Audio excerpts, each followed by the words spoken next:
थे वो नवादा में थे।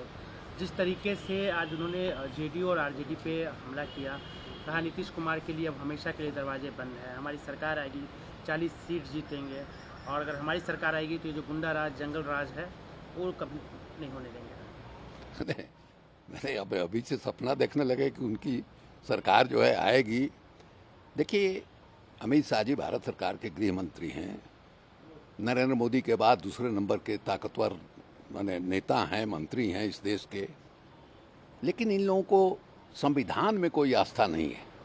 यहाँ बिहार आए, नीतीश कुमार की चुनी हुई सरकार है, जैसे आपकी सरकार दिल्ली में है वैसे नीतीश कुमार की सरकार जो है पटना में है, चुनी हुई सरकार है।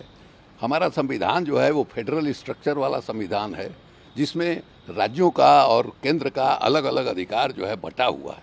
और आपने मुख्यमंत्री से बात करने का शिष्टाचार भी नहीं निभाया। आपने सीधे गवर्नर से बात किया, मुख्यमंत्री से आपने बात नहीं किया। जहां भारतीय जनता पार्टी की सरकार है जिन राज्यों में, वहां आप जाते हैं, आप वहां के मुख्यमंत्री से बात करते हैं, राज्यपाल से नहीं बात करते हैं, मुख्यमंत्री से बात करते हैं। और यहाँ जो है आपने वो प्रोटोकॉल तोड़ दिया। मैंने इसका क्या, ये एरोगेंसी का क्या मतलब है? दूसरी ये है कि आपने ये समय कैसे चुना जिस समय मैंने नवरात्रि का जुलूस निकलने वाला हो, मैंने बिहार में या देश के अन्य भागों में किस तरह की उत्तेजना रहती है। आप गृह मंत्री हैं, आपको तो दिल्ली में रहना चाहिए था। यहाँ आपका आरोप लगा रहे हैं कि साहब जंगल राज है, और वहाँ क्या हुआ? महाराष्ट्र में क्या हुआ भाई? महाराष्ट्र में 3-4 जगह जो है दंगा हुआ। वो जो औरंगाबाद है जिसका संभाजी नगर नाम पड़ा है, वहाँ भयानक किस्म का दंगा हुआ है।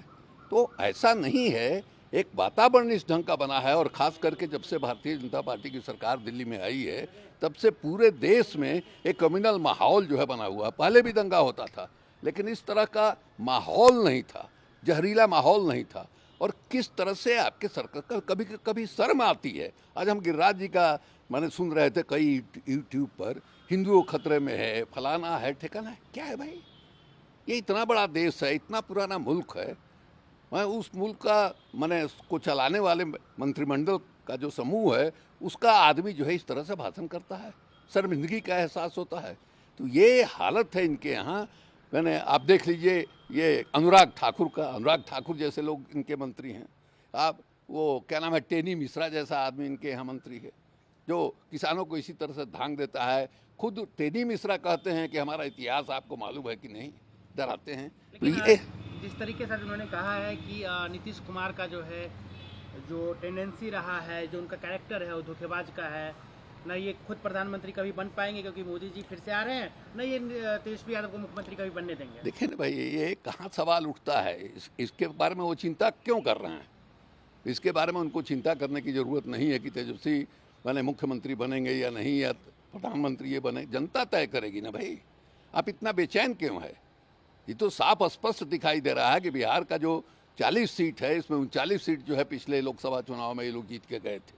और उनको दिखाई दे रहा है कि अगर बिहार में पलट गया मामला, लालू यादव और नीतीश कुमार का जो आधार है, वो आधार इतना मजबूत है कि उसके बल पर 40 सीट जीत सकते हैं, 30 सीट जीत सकते, 35 सीट। तो ये मेकअप कहाँ से करेंगे? क्योंकि हर जगह एंटी इनकम्बेंसी का माहौल जो है दिखाई दे रहा है, और लग रहा है कि हर जगह इनकी सीट जो है घटने वाली। तो इनके सरकार पर जो है खतरा दिखाई दे रहा है, उसके वजह से ये बेचैन है लोग। और उस बेचैनी का इजहार है कि साहब जब नवरात्र चल रहा है, रामनवमी के दिन जो है जब झंडा निकलने वाला है, उस समय आप यहाँ पहुँच गए। ये नहीं सवाल उठ सकता है कि जहाँ जहाँ आपका प्रोग्राम था वहीं दंगा क्यों हुआ? ससरा में दंगा क्यों हुआ? नवादा में आपकी मीटिंग है, बगल में नालंदा में कैसे हो गया भाई?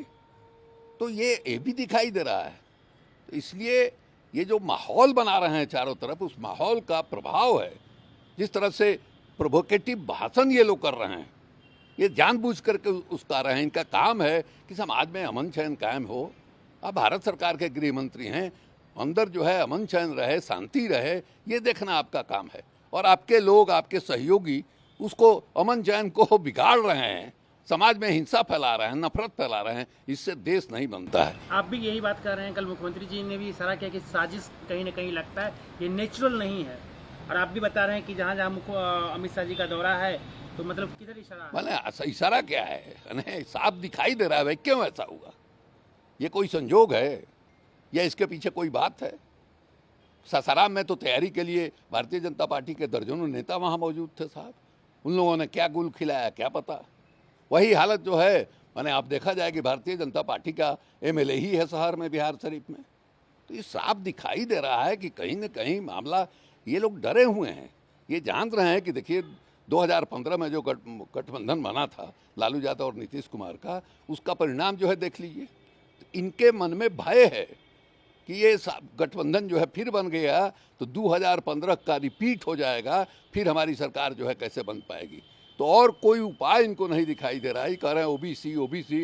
नीतीश कुमार क्या हैं, लालू यादव क्या हैं? ये सब तो ओबीसी के लोग हैं। इन लोगों ने बिहार में ओबीसी को जगाने का काम किया है। इन लोगों ने उनको एक ढंग से कहिए कि बोलने की आज़ादी दी है। उन लोगों ने माने वोट बूथ पर जा कर के वोट डालने का, अपने स्वतंत्र निर्णय से वोट डालने का जो है अधिकार जो है इन लोगों ने दिया है। ये सब ओबीसी के लिए लड़ने वाले लोग हैं, ओबीसी के लिए कोई कुर्बानी करने वाले लोग हैं। और यहाँ आकर के आप दिखा रहे हैं ओबीसी की बात। हम तो ये कहेंगे कि मंडल कमीशन लगा और देश भर में और ख़ास करके बिहार में लालू यादव के नेतृत्व में जिस ढंग से मंडल कमीशन के पक्ष में हवा बना, वही कारण है कि आज जो है आरएसएस भी महसूस कर रहा है कि नहीं साहब, पिछड़ों को जब तक हम आगे नहीं रखेंगे। डॉक्टर लोहिया कहते थे लाशा, कि चिड़िया को फंसाने के लिए जो है लाशा लगा के लोग रखते हैं। ये जो नरेंद्र मोदी हैं, अमित शाह जैसे पिछड़े लोग हैं, ये लाशा हैं। ये काम करेंगे मनुस्मृति वाला और जो है फंसाएंगे जो है पिछड़ों को, वही हो रहा है। लेकिन जिस तरीके से बिहार में दंगा हुआ, बड़ा सवाल उठ रहा है कि आखिर इतनी बड़ी दंगा, मतलब बिहार शरीफ में अभी तक चल रहा है मारपीट, दंगा फसाद। नालंदा में आज भी कई जगह झड़प हुआ है। तो ये आश्चर्य लगा तो हमको कोई जानकारी नहीं है, लेकिन ये जरूर है कि जो स्थानीय प्रशासन है वो उसकी असफलता रही। उसको अंदाज कर रहना चाहिए था कि हाँ भाई यहाँ का इतिहास क्या रहा है, पहले किस ढंग से लोगों ने फेस किया है। ये दोनों हमारी जो जानकारी है उसके अनुसार जो है एसपी किसी का फ़ोन ही नहीं उठाता था।